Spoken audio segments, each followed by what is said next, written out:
नमस्कार। महापुराण के आज के अध्याय में मैं सौरभ राज जैन आपका स्वागत करता हूं। हमारे पुराणों में गहरी मित्रता की बहुत सी कहानियां हैं, जैसे कि राम, सुग्रीव, दुर्योधन, कर्ण और कृष्ण और सुदामा। हमारी आज की कहानी कृष्ण और सुदामा की मित्रता पर आधारित है। वैसे तो श्री कृष्ण भगवान विष्णु के अवतार थे, लेकिन उन्होंने मानव रूप में जन्म लिया था, इसीलिए उनके पास देवीय गुण तो थे ही, साथ ही साथ मानवीय गुण भी थे। इसी वजह से उनके शत्रु भी थे और मित्र भी। श्री कृष्ण ने गोकुल में बहुत सी लीलाएं दिखाई हैं। ऐसी बहुत सी कथाएं हैं जिसमें यह कहा गया है कि जब श्री कृष्ण अपने दोस्तों के साथ गोकुल में खेल रहे होते थे, तब कंस अपने असुरों को उन पर आक्रमण करने के लिए भेजता था। तो निश्चित सी बात है कि उनके बहुत से मित्र रहे होंगे, लेकिन उनके सारे मित्रों में से सुदामा नाम बार बार आता है। और आए भी क्यों ना, क्योंकि सुदामा और कृष्ण की मित्रता विशेष है। आइए देखते हैं इसी मित्रता पर आधारित आज की ये विशेष कथा।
माधव, इतने दिनों पश्चात आज मुरली उठाई है वासुदेव ने।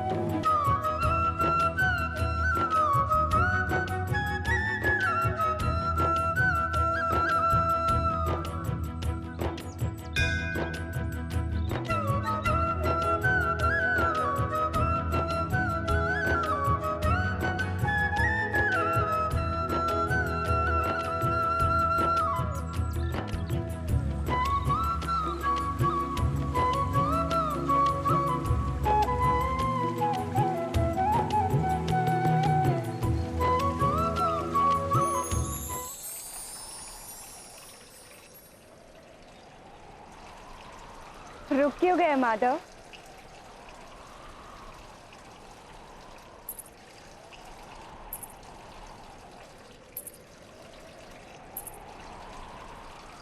मेरी पच्चा पहचान ली आपने?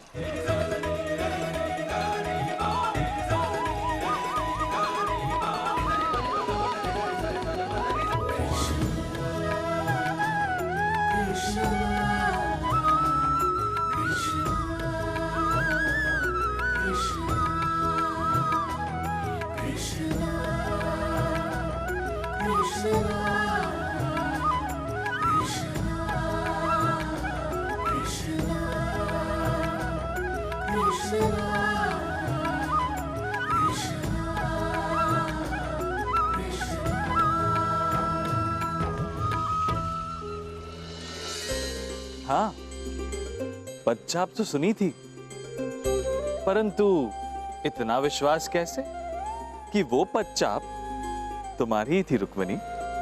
मेरे अतिरिक्त और कौन हो सकता है?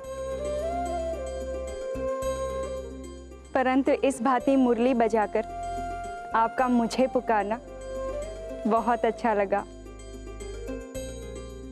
सच कहूं तो आज मैंने मुरली उठाई ही नहीं।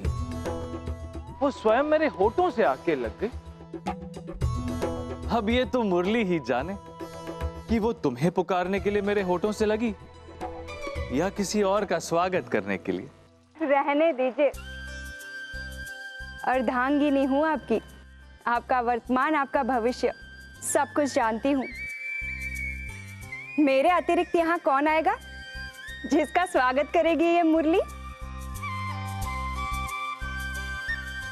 किसने कहा तुमसे रुक्मणी कि स्वागत केवल वर्तमान और भविष्य का ही किया जाता है? कभी कभी अतीत भी आकर द्वार पर खड़ा हो जाता है।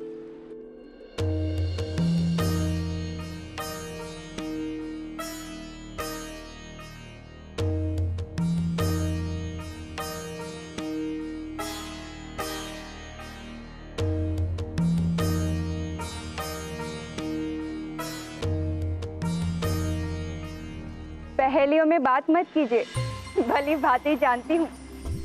मुझे खिंचाने का प्रयास जब तक ही करते रहते हैं ताकि मैं रूठूं और आपको मनाने का अवसर मिले। अच्छा, इतना विश्वास? और नहीं तो क्या, अर्धांगिनी हूँ आपकी। आपके अंतर मन की बात मुझसे अधिक और कौन अनुभव कर सकता है? तो बताइए, इस समय मुझे क्या अनुभव हो रहा है? भूख अनुभव हो रहा है और मैंने आपका प्रिय भोजन तैयार भी कर लिया है। अभी प्रस्तुत करती हूँ।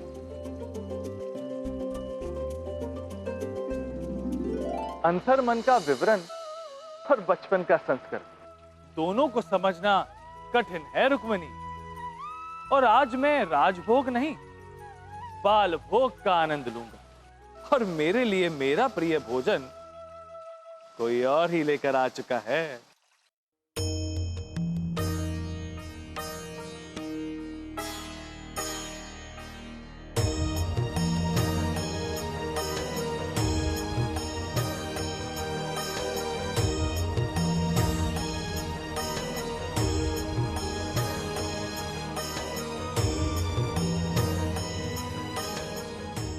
भोजन नहीं है माँ, आपने कहा तो आज भात और माखन दोगी। अरे लल्ला, कल प्रातः को आपके लिए खीर पकवान बनाऊंगी। अभी खाना खाया तो पेट भरा रहेगा।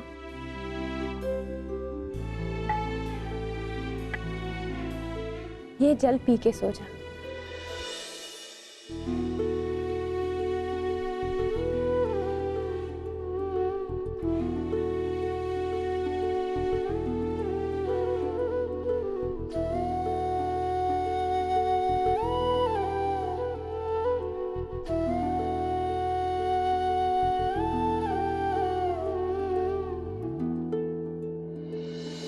क्यों उसे झूठा भ्रम दे रही हो सुशीला?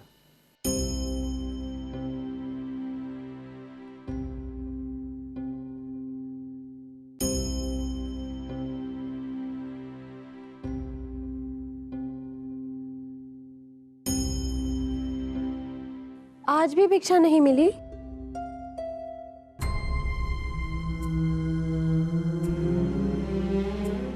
देखिए, अब भिक्षा से काम नहीं चलेगा।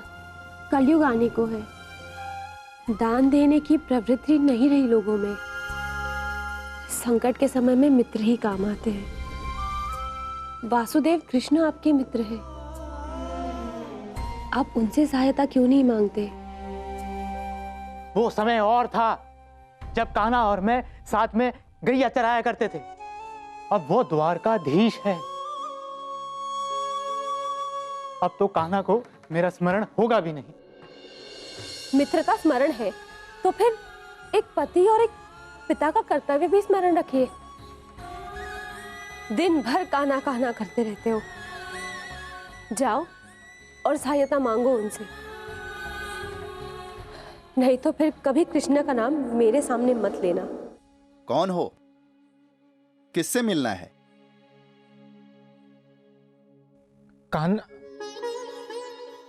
क्षमा कीजिएगा, वो द्वारकाधीश से भेंट करने आया। द्वारकाधीश से? क्या प्रयोजन है? सब जानती हूँ कि क्या प्रयोजन है इनके। पहले मुरली बजाकर मुझे पुकारा और फिर हंसकर बहाना भी बना दिया। अब जब इनका प्रिय भोजन खिलाऊंगी तब हंसेंगे और कहेंगे इसीलिए तो मुरली बजाई थी।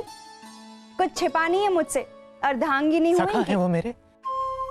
मैं द्वारकाधीश के बालपन का मित्र हूँ। माधव की बचपन का सखा? द्वारकाधीश के सखा। अपनी दशा देखी है? मित्रता तो समान लोगों में होती है। एक भिक्षुक द्वारकाधीश का मित्र कैसे बनेगा? उचित कहा बंधु। कहाँ द्वारकाधीश और कहाँ मैं, कोई तुलना ही नहीं।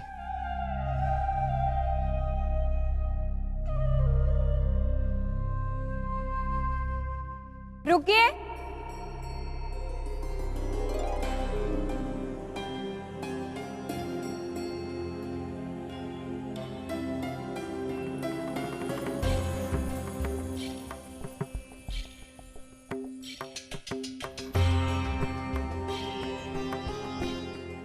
आपने कहा आप द्वारकाधीश के मित्र हैं,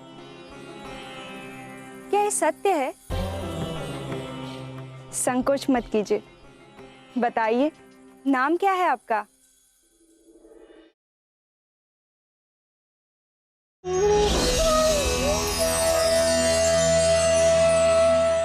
रामायण की कथा में जब श्री राम वनवास के लिए निकले तब उन्हें गंगा नदी को पार करना था। उस समय उन्हें केवट नामक एक नाविक मिला। राम जी ने आग्रह किया कि मुझे गंगा पार करवा दीजिए। नाविक ने कहा मैं करा दूंगा, लेकिन मेरी एक शर्त है।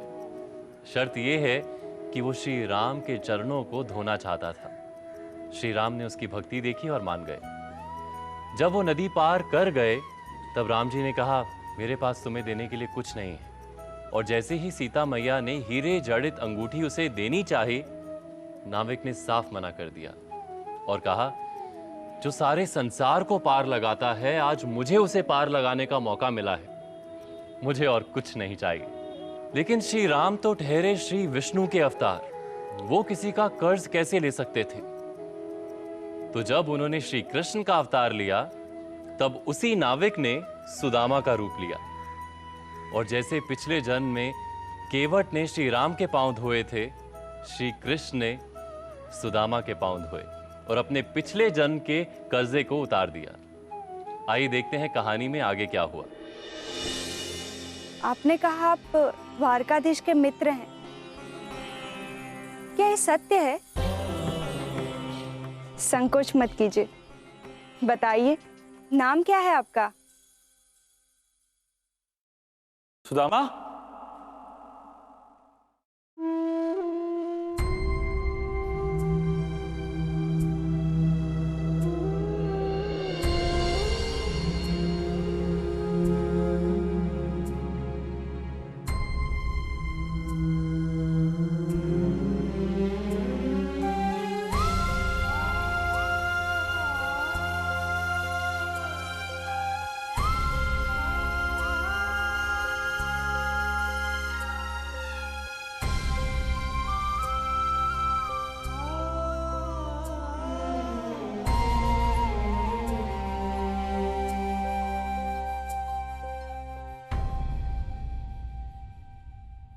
कृष्णा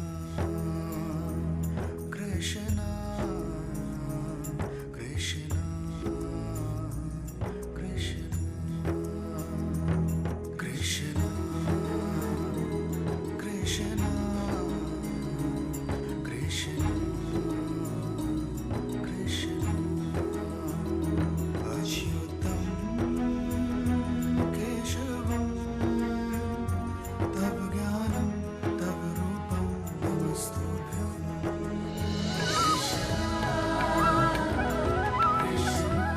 सुदामा, मेरे सखा,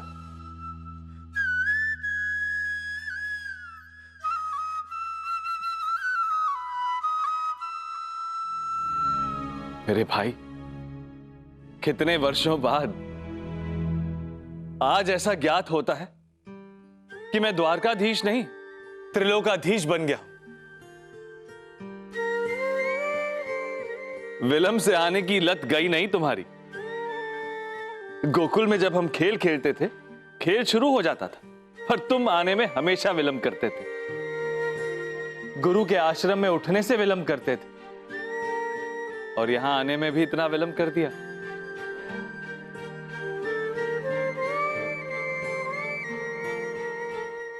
इतनी प्रतीक्षा क्यों करवाई?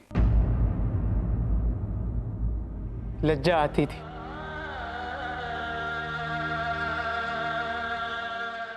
तुम गोपाल से द्वारकाधीश बन गए और मैं वही निर्धन सुदामा। अच्छा, तो अब लज्जा आती है? तब लज्जा नहीं आई जब मुझसे ही माखन चुरवाकर मुझे ही माता की मार खिलवाते थे। तब लज्जा नहीं आई जब दाऊ के साथ मिलकर मुझे काला काला चढ़ाया करते थे। सखा, जहां लज्जा होती है वहां मित्रता नहीं होती, और जहां संकोच होता है वहां विश्वास नहीं होता।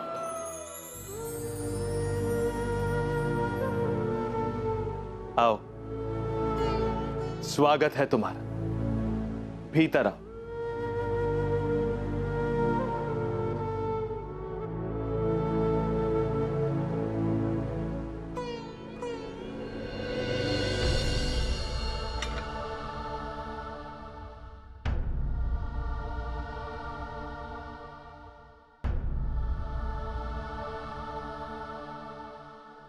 नहीं नहीं, ये क्या कर रहे हो? मेरे पांव छू के मुझे पाप का भागीदार मत बनाओ कान्हा। तब भागीदार नहीं बने थे जब बालपन में मुझसे अपने पैर दबाते थे। वो दिन और थे कान्हा, परंतु अब द्वारकाधीश एक भिक्षुक का चरण स्पर्श करे शोभा नहीं देता। माना सुदामा कि दिन बदल गए, परंतु हम तो वही हैं। वो सखा ही क्या जो बदलते दिनों के साथ बदल जाए। जानते हो ना मैं कौन हूं? द्वारकाधीश। कारागार में बंद करवा दूंगा, चुप्पी साधे बैठो।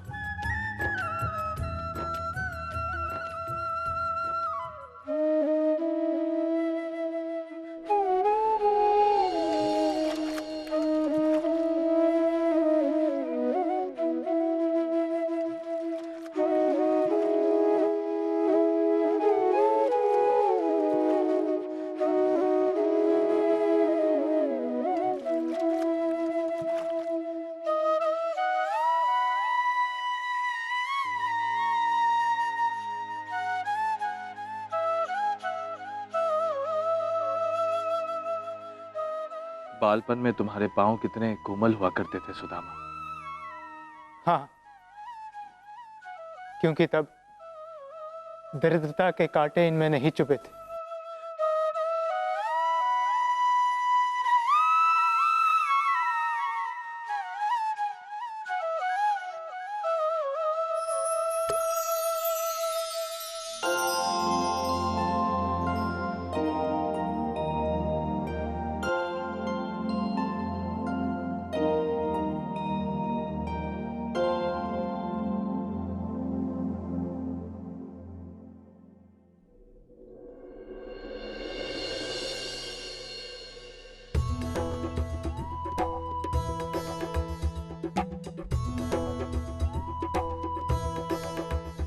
क्या छुपा रहे हो?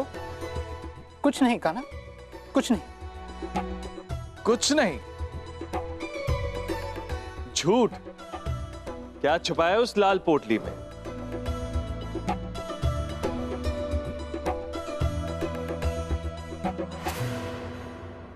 ये धान की लैया है, उपहार स्वरूप दे देना। सखा, बता भी दो। कुछ नहीं कान्हा, कुछ भी विशेष नहीं है। विशेष नहीं है तो फिर क्यों इतनी यातना के साथ उस पोटली को अपने बगल में दबाए रखे? नहीं नहीं कान्हा, इसमें कुछ नहीं है। समझ गया, अवश्य भाभी ने उस पोटली में मेरे लिए भेंट भेजी हो, और वो भेंट तुम मुझे देना नहीं चाहते। दिखाओ। कुछ भी नहीं है कान्हा। लाओ। नहीं कान्हा। दिखाओ। कान्हा नहीं।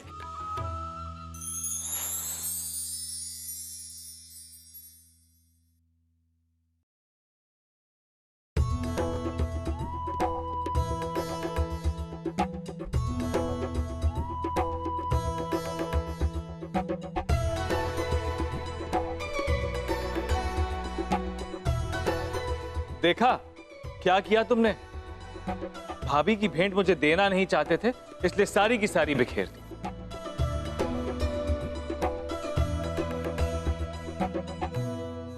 गोकुल के धान की लहिया कितने वर्षों बाद।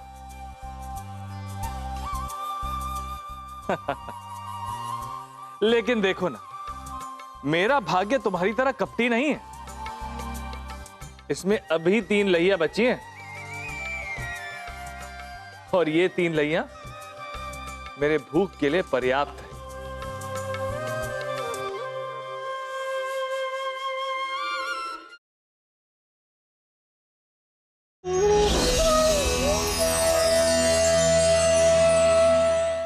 एक कथा के अनुसार जब श्री कृष्ण और सुदामा ऋषि संदीपनी के यहाँ शिक्षा ग्रहण कर रहे थे, तब गुरु माँ ने उन दोनों को आज्ञा दी कि जंगल में जाओ और लकड़ियां काट कर ले आओ, और दोनों को साथ में भोजन के लिए अलग अलग चने भी बांध कर दे दिए।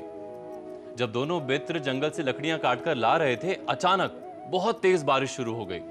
दोनों को एक स्थान पर रुकना पड़ा। काफी लंबे समय तक वो उसी स्थान पे थे। तो ब्राह्मण को इतनी भूख लगी कि उन्होंने श्री कृष्ण के हिस्से के चने भी खा लिए। जब गुरु माँ को इसका पता चला तो उन्होंने सुदामा को ये श्राप दे दिया कि तुम जिंदगी भर गरीब रहोगे। दोनों मित्र जिस स्थान पर खड़े थे, आज वहां पर एक मंदिर है जिसे नारायण धाम के नाम से जाना जाता है। लोगों की मान्यता है कि वहां पर आसपास के पेड़ उन्हीं लकड़ियों से उपजे थे जिसे श्री कृष्ण और सुदामा लेकर आए थे। ये मंदिर उज्जैन में स्थित है। इसके अलावा द्वारका में एक जगह है भेंट द्वारका। कहते हैं काफी समय के बाद श्री कृष्ण और सुदामा यहीं पर मिले थे, इसीलिए इस जगह का नाम भेंट द्वारका है। माना जाता है कि जब द्वारका समुद्र में डूब गई थी, तब ये जगह एक टीले के रूप में बची रही। यहाँ पर श्री कृष्ण का एक मंदिर है, और क्योंकि यहाँ पर सुदामा कृष्ण के लिए चावल लेकर आए थे, इसीलिए आज भी यहाँ के ब्राह्मणों को चावल दिया जाता है। आइए देखते हैं इस कहानी में आगे क्या हुआ।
बस कीजिए वासुदेव, भोजन बनाने में मैंने भी परिश्रम किया है,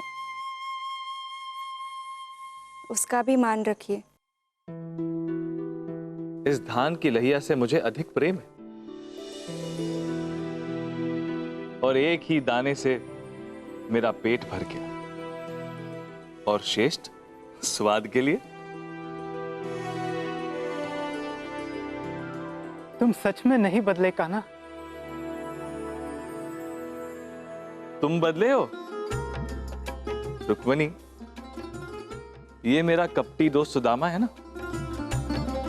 आज जो कपट ये मेरे मित्र सुदामा ने किया है, वैसा ही कपट ये बालपन में किया करता था। जब हम जंगल में लकड़ियां काटने जाते तो भुने हुए चने ठीक इसी तरह अपनी पोटली में छिपा कर रखता और भूख लगने पर स्वयं खा लेता, और उसे लगता कि मुझे इस बात का ज्ञात भी नहीं होगा। तुम भी कुछ कम नहीं थे कन्हैया। ग्वालानों की मटकी स्वयं फोड़कर गुलेल मुझे पकड़ा देते थे। गोपियों का वस्त्र तुम चुराते थे और माताएं हमें दंड देती नहीं। अभी तक मुझे ये समझ नहीं आया कि ये सब कौतुक करके हमें फंसा के तुम कहाँ चले जाते थे? वहीं जहां तुम अपने चने छुपा कर रखते थे, उन्हें खाने जाता था। परंतु सुदामा, उन चनों का ऋणी मैं आज भी हूं।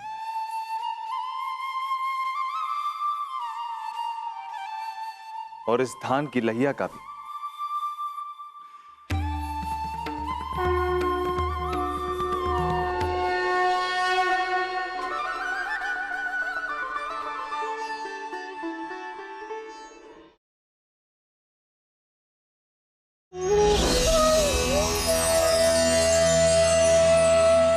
एक बार श्री कृष्ण और सुदामा नदी में स्नान करने के लिए गए। कृष्णा जी तो बाहर आ गए। सुदामा जी ने सोचा एक डुबकी और लगा लेता हूं। तब श्री कृष्ण ने उन्हें अपनी माया के दर्शन कराए। सुदामा को लगा जैसे बाढ़ आ गई हो। वो जैसे तैसे तट पर चढ़े और धीरे धीरे चलते हुए एक जगह पर पहुंच गए। वहां पर एक हथिनी ने उनके गले में माला डाल दी। ये देखते ही चारों तरफ से लोगों ने उन्हें घेर लिया। लोगों ने कहा, हमारे राजा की मृत्यु हो चुकी है, और जब हमारी राजा के मृत्यु के बाद कोई हथिनी किसी मनुष्य पर माला डाल दे, इसका मतलब वो ही हमारा राजा बन जाता है। तो क्या हमारे सुदामा जी बन गए राजा। उनका विवाह भी हुआ और साथ में 2 पुत्र भी हुए। थोड़े समय के बाद उनकी पत्नी बीमार पड़ गई और पत्नी का देहांत हो गया। सुदामा जी बहुत दुखी हुए। तो लोगों ने कहा, आप दुखी मत होइए, जहां पर आपकी पत्नी गई हैं, आपको भी वहीं जाना होगा। ये हमारी मायापुरी का नियम है। जब आपकी पत्नी की चिता को अग्नि दी जाएगी तो आपको भी उस चिता में प्रवेश करना होगा। ये सुनकर सुदामा जी की सांसें रुक गईं, हाथ पांव फूल गए। उन्होंने कहा कि मृत्यु तो मेरी पत्नी की हुई है, मुझे चिता में प्रवेश नहीं करना, मैं अभी जीना चाहता हूं। ये कहते कहते वो चिल्लाने लगे, और चिल्लाते चिल्लाते जब उन्हें होश आया तो उन्होंने देखा कि वो उसी तट पे बैठे हैं और साथ में श्री कृष्ण धीरे धीरे मुस्कुरा रहे हैं। वो समझ गए, श्री कृष्ण ने अपनी माया के दर्शन उन्हें करा दिए थे। आइए देखते हैं कहानी में आगे क्या हुआ। अब आ गया धोखा ना। केवल भेंट देने आए थे या कुछ और प्रयोजन भी था? हमारे पास और कोई उपाय नहीं है। जाओ और सहायता मांगो उनसे, नहीं तो फिर कभी कृष्णा का नाम मेरे सामने मत लेना।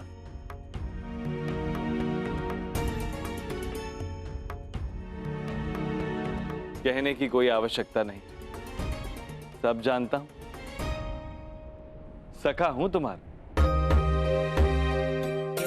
यही देखने आए थे ना कि तुम्हारा मित्र सच में द्वारकाधीश है या नहीं। तुम्हारी ईर्ष्या की लत भी गई नहीं अब तक, परंतु सच कहूं, तुम्हारी ये ईर्ष्या आनंद देती है।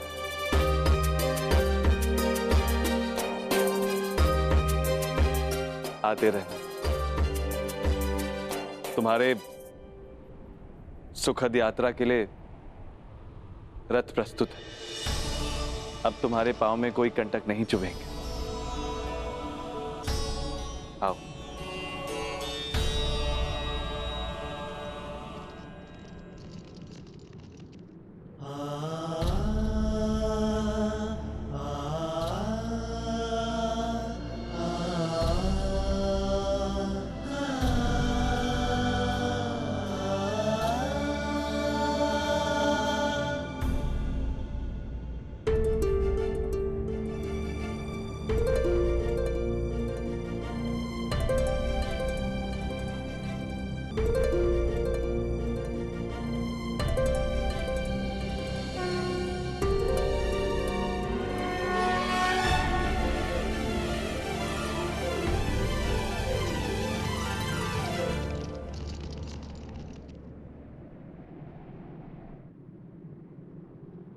रुक्मणी, तुम मुस्कुरा क्यों रही?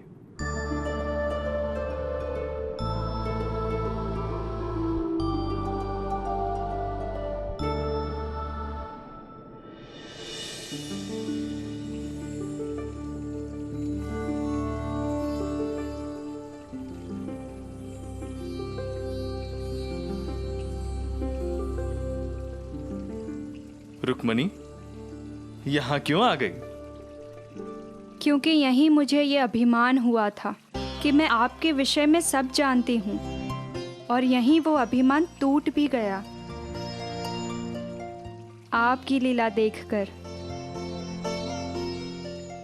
मेरी लीला?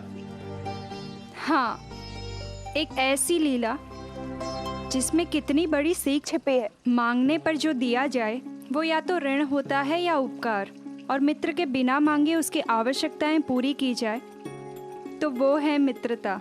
तो आपने हमारी मित्रता में बाधा क्यों डाली? कितनी स्वादिष्ट लहिया थी, आखिरी दाना खाने ही नहीं दिया। रोकना पड़ा, क्योंकि पहले दाने के बदले में आपने सुदामा को स्वर्ग सा ऐश्वर्य दे दिया। क्या हुआ बंधु, रथ क्यों रोका? क्योंकि आप गंतव्य तक पहुंच चुके हैं। आपका घर आ गया है। मेरा घर?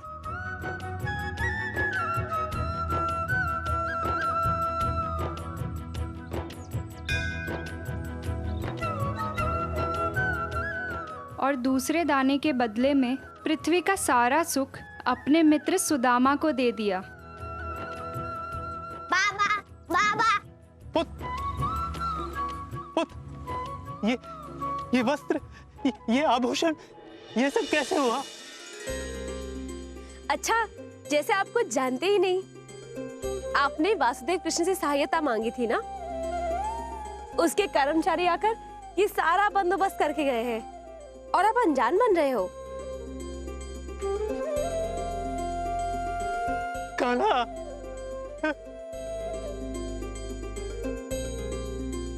मैंने तुमसे छिपके चने खाए, और तुमने छिपके मेरे संतान की भूख मिटाने का प्रबंध किया। और तीसरे दाने के बदले में यदि ये महल और राज्य भी दे देते तो ये रुक्मणी कहाँ जाती? वनवास में। सखा सुखी हो तो वनवास भी वैंकुट लगता है रुक्मणी। सुदामा को लगता था कि मित्रता बराबर वालों में होनी चाहिए। मित्रता छोटी न पड़ जाए, इसलिए मित्र को अपने बराबर कर दी। यही तो मित्रता का वास्तविक सुख है। मित्र का कोई भेद आपसे छिपा नहीं, और पत्नी से इतने रहस्य छुपाए। रहस्य? मुझे तो लगता था कि तुम मेरे विषय में सब जानती हो।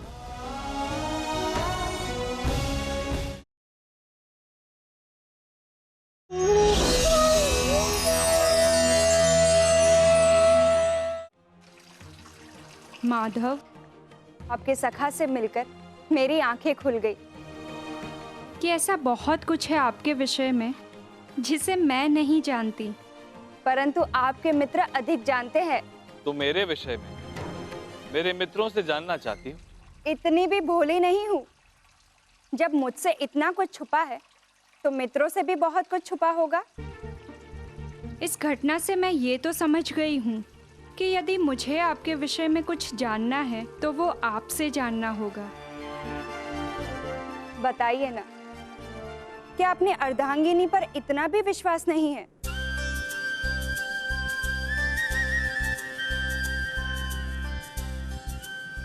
अवश्य रुक्मणी।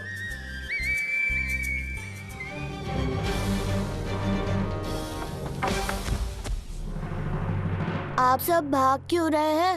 बचाओ मुझे, बचाओ। परंतु किससे?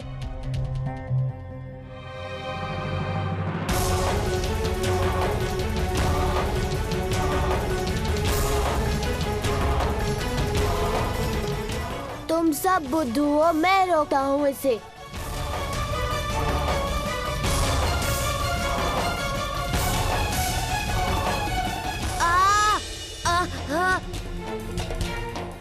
उस पर तो खाज वाले पत्ते लगे हैं।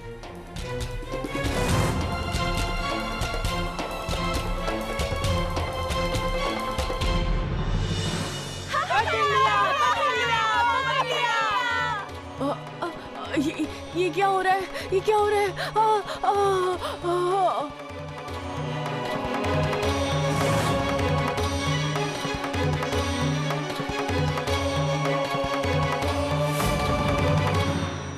अब बचकर कहाँ जाओगे?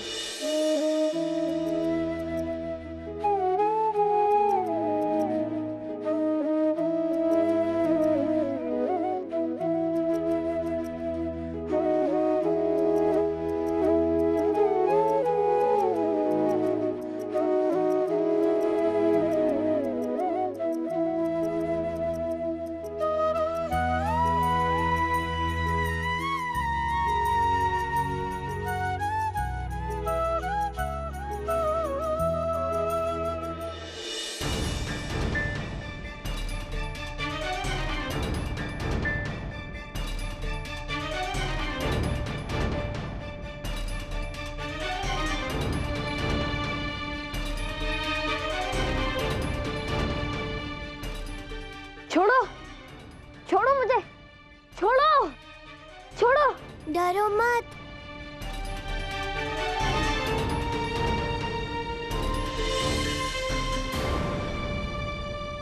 मुझे अपना मित्र समझो। कौन हो तुम?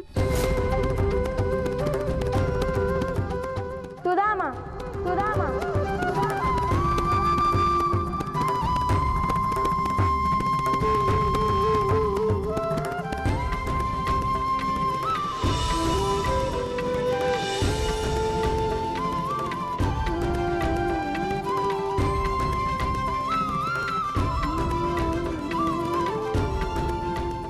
इन सबको क्यों डरा रहे थे? और नहीं तो क्या, कोई खुजली वाले पत्तों से डराता है? क्या करता? मैंने सब इसलिए किया क्योंकि वो लोग मेरी गाय लेके जा रहे थे। अरे मेरी गाय! छोड़ो, छोड़ो मुझे, छोड़ो, मेरी गाय छोड़ो। तुम्हारी गाय? हाँ, अपनी गाय को उन दुष्टों से बचाने के लिए मैं ये सब कर रहा था।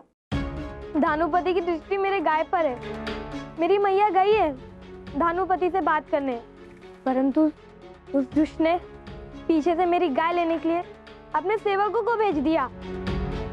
इसलिए मैं ये सब कर रहा था, परंतु तुम लोगों के कारण मैं अपने प्रयास में विफल हो गया। तुम सबके कारण मेरी गाय छीनी गई है। अब तुम ही मुझे लौटाओगे।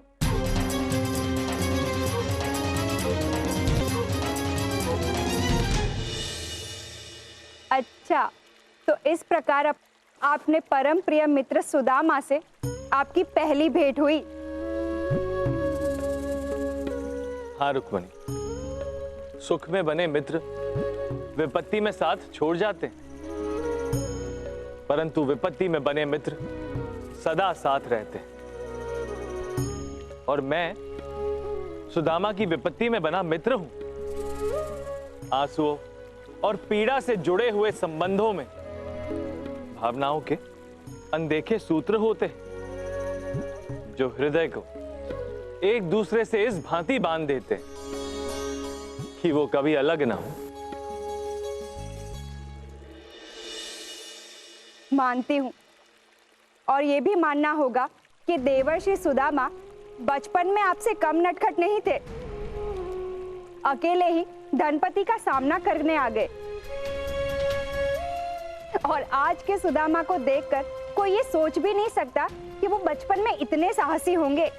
समय रुक्मणी, समय, ये समय ही तो है जो साधारण मनुष्य को साहसी बना देता है, और यही समय कभी उसे डरपोक और विश्वासहीन कर देता है। समय ने ही मेरे नटखट मित्र को दयनीय पिता और कातर पति बना दिया, और वही समय उसे वो सब कुछ दे दिया जिसके वो योग्य था। श्री कृष्ण और सुदामा की इस मित्रता की कथा के आज भी बहुत मायने हैं। सुदामा श्री कृष्ण से धन मांगने तो गए, लेकिन मांग नहीं पाए। इसलिए नहीं कि राजा बने अपने दोस्त से मांगने में उन्हें शर्म आ रही थी, बल्कि इसलिए कि मित्रता, दोस्ती उनके लिए अधिक महत्वपूर्ण थी। बरसों बाद जब श्री कृष्ण ने अपने दोस्त को देखा तब भी उसे पहचान गए। इसकी वजह से सुदामा सब कुछ भूल गए और श्री कृष्ण को भी सुदामा से कुछ पूछना नहीं पड़ा। बिना पूछे ही उन्होंने उसकी इच्छाओं को पूर्ण कर दिया। इसीलिए ये कथा आज भी इतनी महत्वपूर्ण है और आज तक याद की जाती है, क्योंकि इसमें ऊंच नीच, अमीरी गरीबी, इसमें कोई अंतर नहीं था, कोई भेद नहीं था। थी तो सिर्फ मित्रता। आजकल आए दिन हम छोटी छोटी बातों पर लोगों से झगड़ा करने लगते हैं। आवश्यक है कि हम इस मित्रता की कथा पर विचार करें, इससे कुछ सीखें। आज के अध्याय में बस इतना ही। आपसे फिर से भेंट होगी महापुराण के एक नए अध्याय में। तब तक के लिए मुझे यानी सौरभ राज जैन को आज्ञा दीजिए। शुभ रात्रि।